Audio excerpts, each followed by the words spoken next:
ഗസയിൽ ഇസ്രായേൽ കൊലപ്പെടുത്തിയ ഫലസ്തീനികളുടെ എണ്ണം 70,000 കടന്നു. ഗസ ആരോഗ്യ മന്ത്രാലയമാണ് മരണം 70,100 ആയതായി അറിയിച്ചത്. ഖാൻ യൂണിസിൽ 2 കുട്ടികൾ ഇസ്രായേൽ ആക്രമണത്തിൽ കൊല്ലപ്പെട്ടു. റഫയിൽ യെല്ലോ രേഖ മറികടന്നുവെന്ന് ആരോപിച്ച 3 പേരെയും ഇസ്രായേൽ കൊന്നൊടുക്കി. വെടിനിർത്തൽ ലംഘിച്ചും ഇസ്രായേൽ ആക്രമണം തുടരുന്നതിനിടെയാണ് മരണസംഖ്യ 70,000 കടന്നതായി വെളിപ്പെടുത്തൽ.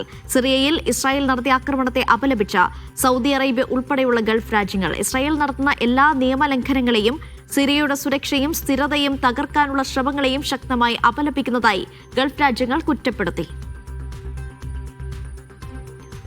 MC നാസർ കൂടുതൽ വിവരങ്ങൾ നൽകാനായി ചേരുന്നു. നാസർ, ഗസയിലെ മരണസംഖ്യ 70,000 കടന്നിരിക്കുന്നു എന്നുള്ളതാണ് ഇപ്പോൾ പുറത്തുവരുന്ന റിപ്പോർട്ടുകൾ. വെടിനിർത്തൽ എന്നത് പേരിന് മാത്രമായി പോകുന്ന കാഴ്ചയാണ്. അതിന് പിന്നാലെ നമ്മൾ കണ്ടത് ഇപ്പോൾ മരണസംഖ്യ 70,000 ഉയരുന്ന സാഹചര്യമാണുള്ളത്. എന്താണ് ഗസയിൽ ഇപ്പോൾ സംഭവിക്കുന്നത്? ഇപ്പോൾ അതിന് പിന്നാലെ സിറിയയിലും ആക്രമണം നടന്നതായുള്ള റിപ്പോർട്ടുകൾ വരുന്നത്. എന്താണ് സിറിയയിലെ സാഹചര്യം? അനിഷ്ട, 2023 ഒക്ടോബർ 7 മുതൽ ആരംഭിച്ച ഇസ്രായേലിന്റെ കൊടും ക്രൂരതയുടെ ഏറ്റവും അവസാനത്തെ ഒരു കണക്കാണ് ഇപ്പോൾ ഇന്ന് ഔദ്യോഗികമായി തന്നെ ഗസയിലെ ആരോഗ്യ മന്ത്രാലയം പുറത്തുവിട്ടിരിക്കുന്നത്. 70,100 മരണസംഖ്യ മാറിയിരിക്കുന്നു. അതിൽ ഏതാണ്ട് 19,000-ലധികവും കുട്ടികളാണ്.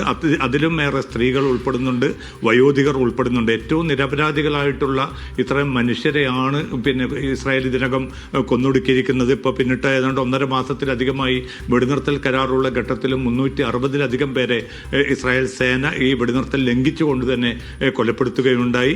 അതുമാത്രമല്ല, ഈ തകർന്ന കെട്ടിടാവശിഷ്ടങ്ങൾക്കുള്ളിലും മറ്റുമായി ഏറ്റവും ചുരുങ്ങിയത് ഒരു 10,000 മൃതദേഹങ്ങളെങ്കിലും ഉണ്ട് എന്നതാണ്. കാരണം കാണാതായ പലസ്തീനികളുടെ എണ്ണം അതിലും കൂടുതലാണ്. അപ്പോൾ 10,000 കൂടി കണക്ക് കൂട്ടുമ്പോൾ ഏതാണ്ട് 80,000-ന് മുകളിലേക്ക് ഈ മരണസംഖ്യ എത്തുന്ന ഏറ്റവും ക്രൂരമായിട്ടുള്ള ദാരുണമായിട്ടുള്ള ഒരു ചിത്രം കൂടിയാണ് ഈ കണക്കിലൂടെ ഇപ്പോൾ പലസ്തീൻ നേതൃത്വം വെളിപ്പെടുത്തിയിരിക്കുന്നത്. പക്ഷെ അതേസമയം തന്നെ അനീഷ സൂചിപ്പിച്ചതുപോലെ ഗസയിലെ റഫയിലും ഖാൻ യൂനിസിലും ഇന്ന് വ്യാപകമായിട്ടുള്ള ആക്രമണങ്ങൾ നടന്നു. 2 കുട്ടികൾ കൊല്ലപ്പെട്ടു. അതോടൊപ്പം തന്നെ ഈ യെല്ലോ ലൈൻ മറികടന്നു എന്ന് ആരോപിച്ചുകൊണ്ട് പിന്നിട്ട് ദിവസങ്ങളിലൊക്കെ അത്തരം കൊലകളും വ്യാപകമായി തുടർന്നുകൊണ്ടിരിക്കുകയാണ്. ഇന്നിപ്പോൾ 3 പേരെയാണ് ആ വിധത്തിൽ കൊലപ്പെടുത്തിയതെന്നാണ് ഇസ്രായേൽ പ്രതിരോധ സേന വെളിപ്പെടുത്തുന്നത്. ഇപ്പോൾ പിന്നിട്ട ദിവസം 2 യുവാക്കളെ വെസ്റ്റ് ബാങ്കിലെ ജനീൻ അഭയാർത്ഥി ക്യാമ്പിനോട് സമീപത്ത് കൊലപ്പെടുത്തിയിരുന്നു. അത് സംബന്ധിച്ച വ്യാപകമായിട്ടുള്ള പ്രതിഷേധം ഉയർന്ന ഘട്ടത്തിൽ ആ ഒരു കൊലക്ക് നേതൃത്വം നൽകിയ 3 സൈനികർക്കെതിരെ നടപടി സ്വീകരിക്കാമെന്ന് മാത്രമാണ് ഇപ്പോൾ ഇസ്രായേൽ പ്രതിരോധ മന്ത്രാലയം അറിയിച്ചിരിക്കുന്നത്.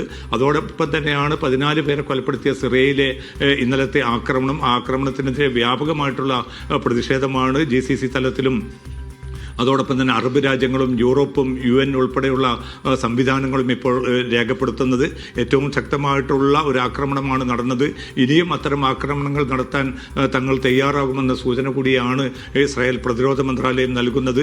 കാരണം സിറിയയിലെ ഒരു സുരക്ഷയും സമാധാനത്തിലേക്കും സിറിയ തിരിച്ചു വരുന്ന ഈ ഘട്ടത്തിലുള്ള ഇത്തരം ആക്രമണങ്ങൾ സിറിയയുടെ കെട്ടുറപ്പും അതിൻ്റേതായിട്ടുള്ള ഐക്യവും തകർക്കുന്ന ഒരു സാഹചര്യമാവും രൂപപ്പെടുത്തുകയെന്നാണ് UN സെക്രട്ടറി ജനറൽ തന്റെ പ്രതികരണത്തിൽ വ്യക്തമാക്കിയിരിക്കുന്നത്. അനീഷ, ശരി. ഗസയിലെ മരണസംഖ്യ 70,000 എന്നാണ് ഔദ്യോഗിക സ്ഥിരീകരണം വരുന്നത്. മരണസംഖ്യത്തിൽ കൂടാൻ മാത്രമേ സാധ്യതയുള്ളൂ. ആരോഗ്യ മന്ത്രാലയമാണ് ഇക്കാര്യം സ്ഥിരീകരിച്ചിരിക്കുന്നത്. അതിന് പിന്നാലെ തന്നെ ഇസ്രായേൽ സിറിയയിലും ആക്രമണം നടത്തിയിരിക്കുകയാണ്. അതിനെ അപലപിച്ചുകൊണ്ട് ഗൾഫ് രാജ്യങ്ങളും രംഗത്തെത്തിയിരിക്കുന്നു. വിവരങ്ങൾ നൽകിയത് MC നാസർ.